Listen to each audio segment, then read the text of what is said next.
بسم الله الرحمن الرحيم. اللهم صل وسلم على سيدنا محمد. النهارده جبنا لكم حاجه جديده ومختلفه، اختراع كنز في بيتك، هياكلك الشهد ومش هيكلفك حاجه خالص. اقل تكلفه هيبقى عندك مشروع صغير وانت في بيتك. ازاي نحول البيضه الى كتكوت؟ ايوه، نحول البيضه دي هتبقى معانا كتكوت بالاختراع ده. هنمشي خطوه بخطوه من الالف الى الياء. هيملى بيتك خير ومش هتشتري من بره اي نوع طيور. يبقى عندك البط والفراخ والوز والرومي، كمان كل انواع الطيور. الفكره دي لما عملتها ونفعت معايا ما حبيتش تقف عندي، قلت لازم اشارك الكل اني اعملها، وخاصه انها في استطاعه اي حد انه يعملها. ب500 جنيه بس تعملي المشروع ده. ايوه، 500 جنيه تكلفه بس، يعني حاجه بسيطه، مش حاجه كبيره.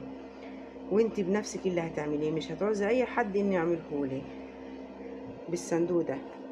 تعالوا بقى نشوف كده. بسم الله الرحمن الرحيم. اللهم بارك، اللهم بارك، ربنا يبارك يا رب، ويبارك لكل انسان.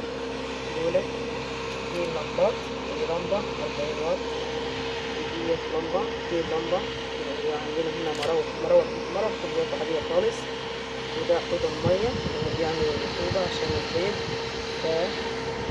وعندنا هنا بنعمل فتحات من ورا المراوح شهيد.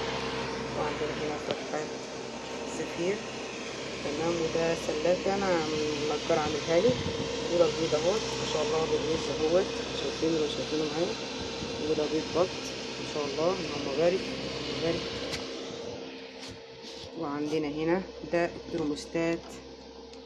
ده الترموستات الحرارة اللي هو لما الحرارة بترفع معايا عند 37.5، تمام، الترموستات ده بيوصل ما شاء الله. عشان تتابعوني ان شاء الله، عشان خاطر يوصل لكم كل جديد.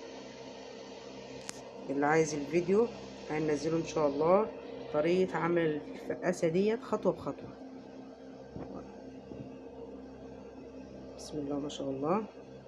تابعوني ان شاء الله. السلام عليكم ورحمة الله وبركاته.